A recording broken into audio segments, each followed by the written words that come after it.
Market में डर cell किया जा रहा है ताकि तुमको डराया जा रहा है बिटसर के नाम पे, ताकि तुम डरोगे फिर खरीदोगे। तो हेलो, कैसे हो तुम लोग? मैं हूँ आरव एंड मैं वित्स पिलानी का मस्त का सेकेंड ईयर का स्टूडेंट हूँ। मेरे साथ अथर्व है एंड लाइक हमारा फिजिक्स और मैथ का जो सजेशन था लोगों को बहुत पसंद आया था, लोगों को बहुत प्रैक्टिकल लगा था, इसलिए हमने सोचा कि केमिस्ट्री बचा हुआ है तो इसका भी निपटाई देते हैं आज। हमारे साथ अथर्व इसलिए है क्योंकि अथर्व के केमिस्ट्री में फुल था बिटसर के अंदर एंड इसका केमिस्ट्री बहुत फेवरेट रहा है स्टार्टिंग तो से। नहीं था बट ठीक है, अच्छे एक दो नंबर गलत लाइट लेते हैं भाई, ठीक है। तो भाई मतलब तुम भी 29 साल हो गए तो बहुत अच्छा हो जाएगा तुम्हारे लिए। तो वो उस चीज़ के लिए हम लोग यहाँ पे वीडियो बना रहे हैं। बिना किसी टाइम वेस्ट किए हुए सीधा शुरू करते हैं हम लोग भाई कि कैसे करना है केमिस्ट्री। अगर तो सेक्शन वाइज बात करना चालू करते हैं। ऑर्गेनिक में मेरे पेपर में ऑर्गेनिक सबसे ज़्यादा वेटेज का आया था और जनरली यही होता है कि ऑर्गेनिक टाइम लेस कंज्यूमिंग होता है, फास्ट सॉल्व करना होता है और पेपर भी ऐसा बनाना है कि तुमको ज़्यादा क्वेश्चन देना है। तो ऑर्गेनिक इनऑर्गेनिक का वेटेज भी अच्छा खासा होता है। तो ऑर्गेनिक करने के लिए आपको 11th स्टैंडर्ड का जीओसी बहुत अच्छी से आना चाहिए। मैं बोलता हूँ कि 1-2 दिन या 2-3 दिन प्योरली जीओसी करो। उसके जो भी एक्सेप्शन है, पहले तो नॉर्मली जो भी ट्रेंड है वो देखो। उसके नोट्स एटलीस्ट इसके तो नोट्स बने होने चाहिए। एक्सेप्शन एक पेज पे लिखो कि ट्राई करो कि जैसे जैसे आपको एक्सेप्शन मिलते जाए, एक सेपरेट शीट ऑफ पेपर लिखना और एक्सेप्शन की ये एक्सेप्शन इस कार्बन आयन में लिखा, ये एक्सेप्शन कटायन में दिखा। तो ऐसे एक्सेप्शन का होना चाहिए। और जीओसी आपको एक अच्छा खासा कॉन्फिडेंस होना चाहिए। जैसे ही आपका जीओसी हुआ, आपका आगे का पूरा ऑर्गेनिक सॉर्ट हो जाएगा। कैसे? क्योंकि बाद में सिर्फ रिएक्शन मैकेनिज्म्स है और रिएजेंट्स और उसके ऊपर जो ये करते हैं कैटलिस्ट वगैरह। हाँ, कैटलिस्ट जो भी रिएजेंट्स है, जो भी कटायंस अनायंस है, ये जो भी इंटरमीडिएट्स है, वही हो गया आगे। तो आपको ये करना है कि एटलीस्ट जीओसी सॉर्ट करो। जीओसी के बाद रिएक्शन मैकेनिज्म एक बार देख लो। बहुत फेमस रिएक्शंस है, अल्डोल कंडेंसेशन हो गया, और ये अल्कोहल के हो गए। इसके रिएक्शन मैकेनिज्म ट्राई करो कि आपको अच्छी से आए, क्योंकि अल्डोल तो सब जगह ही काम आता है। बेंजीन के ट्राई करो कि आपको रिएक्शन मैकेनिज्म आए। बट जीओसी जैसे ही आपने कर लिया, हर एक चीज़ में आप देखोगे कि उसके कॉन्सेप्ट यूज़ हो रहे हैं, तो आप हर एक दिन में एक चैप्टर ईजिली निपटा सकते हो। कमिंग बैक टू पॉइंट कि बाद में जीओसी के बाद क्या करना। स्टार्ट करो पहले हाइड्रोकार्बन से, अल्कोहल जाओ, अल्डोल कंडेंसेशन वाला जो ये अल्डिहाइड्स एंड कीटोन्स है, बहुत इंपॉर्टेंट चैप्टर है। उसके रिएक्शन मैकेनिज्म सबको आने चाहिए।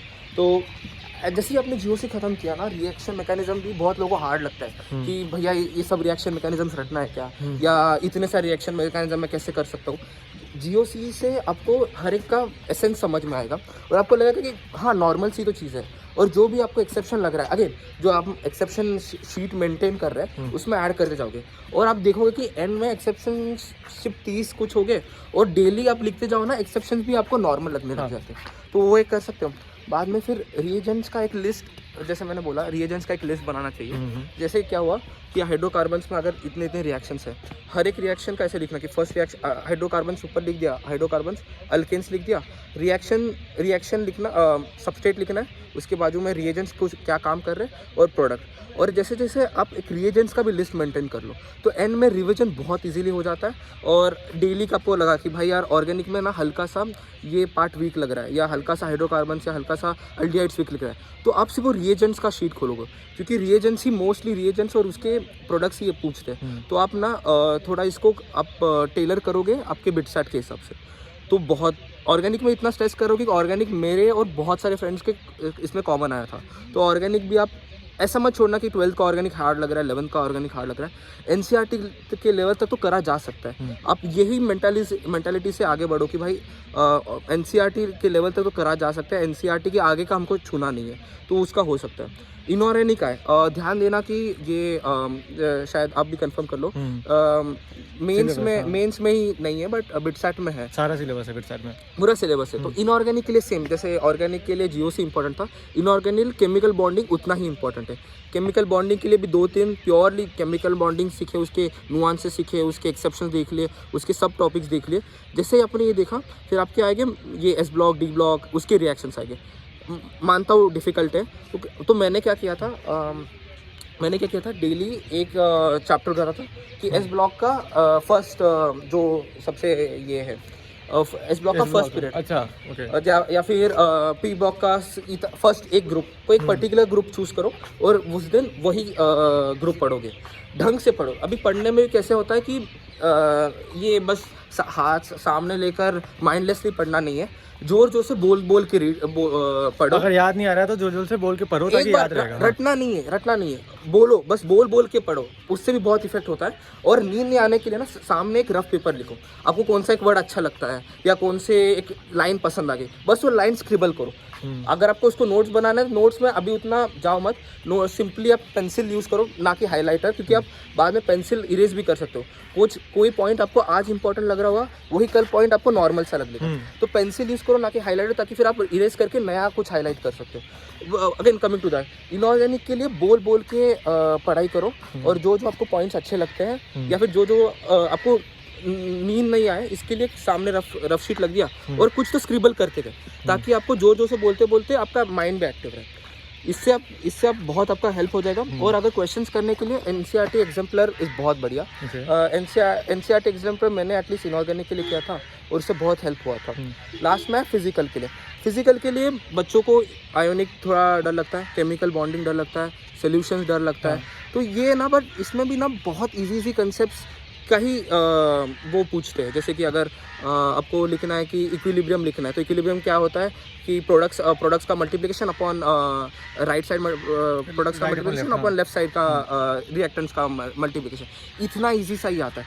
ट्राई करो कि अगेन एनसीईआरटी तक लेवल तक का ट्राई करो, कुछ छोड़ना मत कि जो आप मेंस में यूज़ करते थे कि भाई थोड़े चैप्टर से करो पर ढंग से करो, ये होगा नहीं। यहाँ सबको सब आना चाहिए, और ये बोल के चलो कि एनसीईआरटी तक लेवल का इजी होते हैं चीज़ें, और वो आपको एक बार ये मेंटालिटी से करो तो आयोनिक भी इजी लगने लग जाएगा। ट्राई करो कि जो जो नॉर्मल इजी कॉन्सेप्ट्स है वो आप कंप्लीट करो।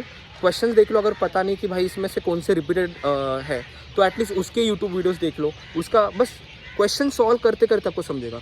लास्ट यही पॉइंट था कि बहुत बच्चे यही गलती करते हैं कि केमिस्ट्री में बस थ्योरी करते जाते हैं, दिन भर थ्योरी करेंगे, फिजिकल के लिए भी थ्योरी करेंगे, ऑर्गेनिक के लिए भी थ्योरी करेंगे। इनऑर्गेनिक के लिए मानता हूँ कि थ्योरी इंपॉर्टेंट है, बस थ्योरी से पढ़ते रहेंगे जब तक आपको रियल लाइफ मतलब जब आप सॉल्विंग में आप उसको यूज़ प्रैक्टिस नहीं कर पाओगे, कि आप देखोगे नहीं कि वो कंसेप्ट कैसे यूज़ हुआ है, वो कंसेप्ट का वो पॉइंट, अच्छा आपको ये वो पॉइंट जो एक्सेप्शन था या वो पॉइंट जो बढ़िया था, वो आपको आप देखोगे कि नहीं कि वो कैसे टर्न आउट होता है, तो आपको याद नहीं होगा। तो आप कितने बार भी पढ़ लो, एंड में आप कंफ्यूज ही होगे। जब तक आप हाथ से जाना चाहिए, आपका केमिस्ट्री में एटलीस्ट हाथ से जाना चाहिए। ये किसी भी सब्जेक्ट के लिए, फिजिक्स और मैथ्स के लिए मैंने देखा ही था कि सब यही रिकमेंड कर रहे थे कि जो भी हो हाथ से जाना चाहिए आपके, तो ज़्यादा थ्योरी पे फोकस नहीं करना है, प्रैक्टिस उतना ही हुआ। तो केमिस्ट्री का ये है ना, मुझे लगता है केमिस्ट्री जो है फिजिक्स और मैथ से भी ज़्यादा इंपॉर्टेंट इसलिए होता है क्योंकि अगर तुमको केमिस्ट्री आती है, तुम पहले मेहनत कर लो तो पेपर के अंदर इतना टाइम बच जाएगा ना तुम्हारा, और मैथ फिजिक्स तुमको करने के लिए टाइम चाहिए, और हर क्वेश्चन का वेटेज इक्वल है।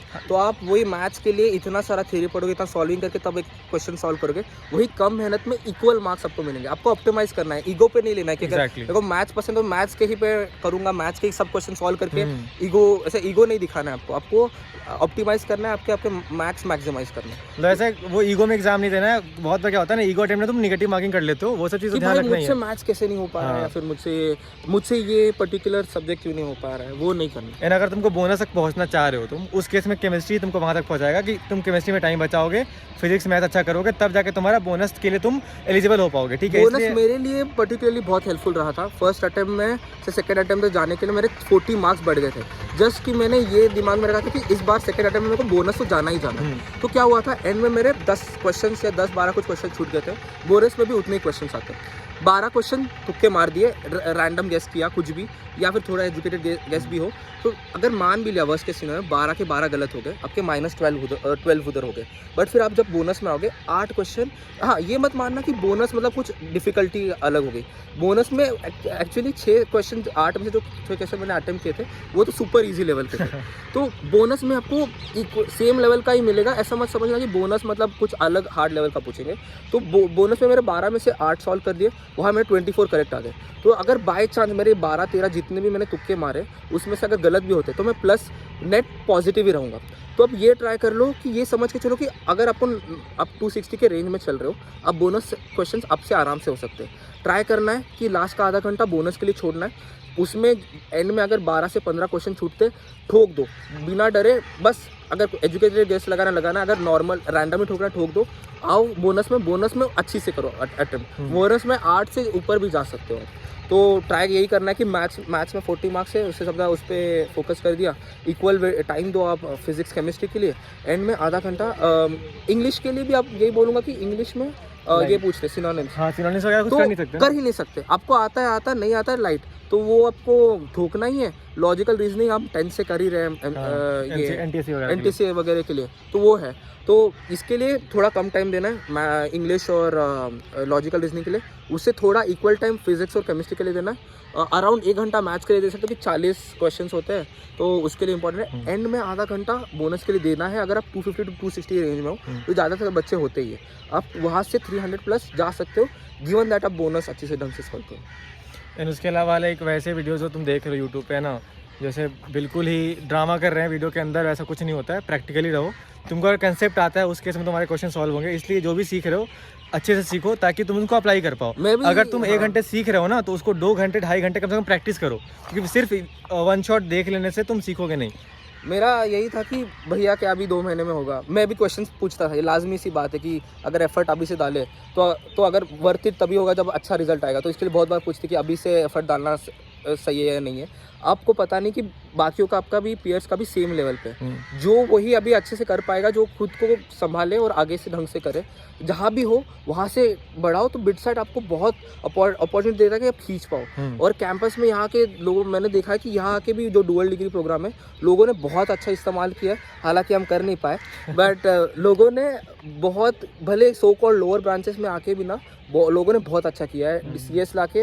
तो आप ये मत समझो कि भैया अगर अच्छी ब्रांच नहीं मिली या कुछ हुआ नहीं ढंग से तो क्या करेंगे। आपका एडमिशन एक बार मिल गया, वहाँ से भी आप बहुत कुछ गेन कर सकते हो। तो यही। हाँ, एंड इसके अलावा वही है कि एक अच्छी चीज़ हमको ये बतानी थी कि जो हमारा टेलीग्राम ग्रुप था जहाँ पे हम बच्चों को मेंटरशिप कर रहे हैं, तो वहाँ पे अथर्व भी है। तो लाइक केमिस्ट्री में अगर तुमको कुछ भी डाउट आया है, एंड इन जनरल अगर बिटसेट में कुछ भी डाउट आ रहा है, तुम इसको सीधा पूछ सकते हो। एडमिन में ये है, तो वहाँ से रिप्लाई कर देगा। एंड हम तो ढंग से नहीं आ रहे भाई मेरे पास, ठीक है। एंड हाँ, उसके साथ साथ हमारे 1000 उसके अंदर मेंबर्स हो गए टेलीग्राम ग्रुप के अंदर। तो थैंक यू सो मच इतना सपोर्ट करने के लिए। जो लोग अभी भी उस टेलीग्राम ग्रुप पे नहीं हो, तो वहाँ पे ऐसा कुछ नहीं है कि भाई 1-to-1 मेंटरशिप बहुत ऐसे पैसे दे के लेना है। तुम सीधा हमसे बात कर सकते हो यार, उस टेलीग्राम ग्रुप पे फ्री ऑफ कॉस्ट आओ, बात करो। हमारा भी यही एम है कि हम बिटसेट का ढंग से आंसर दे पाए, बिटसेट के क्वेश्चन से, क्योंकि उतना रैंडम आंसर्स बाहर पड़े और ज़्यादातर हमको सही भी नहीं मुझे लगता है ना कि मार्केट में डर शेयर किया जा रहा है, ताकि तुमको डराया जा रहा है बिटसेट के नाम पे, ताकि तुम डरोगे फिर खरीदोगे। तो यार डर के कुछ टेस्ट सीरीज खरीदना, ये सब जो ड्रामा चल रहा है यार, मेरे को बहुत बुरा लग रहा है वो सब चीज़ होते हुए देख के। बट स्टिल लाइक मैं उन ड्रामों का पार्ट नहीं हूँ, मैं किसी भी उससे एसोसिएटेड नहीं हूँ। तुम अपना जो है बेस्ट रिसोर्स जो तुमको लगे, कोचिंग मटेरियल हो गया, आर्यन बिटसेट गाइड हो गया, हाथ में है कंप्लीट करो। वो क्या कर सकते हैं कि आरव ने एक बहुत अच्छा पॉइंट बोला था कि कोई टेस्ट सीरीज ले रहे हो, कुछ क्वेश्चंस ले रहे हो, ट्राई करो पूरा सॉल्व करो। आप थोड़े ही ऊपर के करोगे, 1 या 2-3 पेपर सॉल्व कर लिया, नेक्स्ट पे मूव ऑन करोगे। क्या पता वो ईजी बनाए हो, क्या पता वो हार्ड बनाए हो। अगर आप सब सॉल्व करो एक ही पर्टिकुलर किसी टेस्ट सीरीज का, ईजी हार्ड मीडियम तीनों का फ्लेवर मिल जाएगा। क्या पता आप सब में अब रैंडम जंप कर रहे हो, सबका ईजी सॉल्व कर लिए, सबका हार्ड सॉल्व कर लिए। अननेसेसरी मोटिवेट या फिर अननेसेसरी डिमोटिवेट क्यों ही होना है। चल, तो इसलिए यार like short and simple video था, बिना किसी ड्रामा के। एंड अभी यार हमारा थोड़ा ऐसे प्रेजेंटेशन था, थोड़ा ख़राब तो हो गया, वो तुम देख सकते हो, थोड़ा मैंने रिकॉर्ड करा था, ठीक है। बाकी तुम यार अच्छे से पेपर दोगे, बहुत आसान पेपर होता है, बिल्कुल डरने की ज़रूरत नहीं है। डरोगे तभी दवाई खरीदने का मन करता है, इसलिए पहले लोग डर बेच रहे हैं फिर दवाई बेच रहे हैं, वैसा कुछ नहीं करना है। लेवल सबके निकलेंगे, बट निकलेंगे उसके जो खड़ा रहेगा यहाँ पे। लेवल उसके ही क्लियर होते जो डटा रहेगा। लेवल सबके निकलेंगे, हाँ, बट वही उसके निकलेंगे जो डटा रहेगा। ठीक है गाइस, तो चैनल को सब्सक्राइब कर देना अगर मन हो तुम्हारा तो। सब्सक्राइब करो ना करो, इंस्टाग्राम पे फॉलो करो ना करो, टेलीग्राम को ज्वाइन करो ना करो, बट पढ़ाई करनी है, ठीक है ना, उसका ध्यान रखो, ठीक है। चलो बाय बाय, सबका अच्छा होगा, सबका मंगल होगा, जय हिंद, बाय बाय। हेलो गाइस, अभी हम लोग आ चुके हैं क्लास में, नया साल उठे हैं, हम लोग एक ग्रुप का पार्ट है जिसका प्रेजेंटेशन है। इधर चल रहा है प्रेजेंटेशन। हमको कुछ नहीं आता है, लेट्स सी कितने मार्क्स आते हैं। बहुत ही क्रेजी चीज़ें की हैं कॉलेज में, ये वाले भी पहली बार कुछ कहना चाहिए।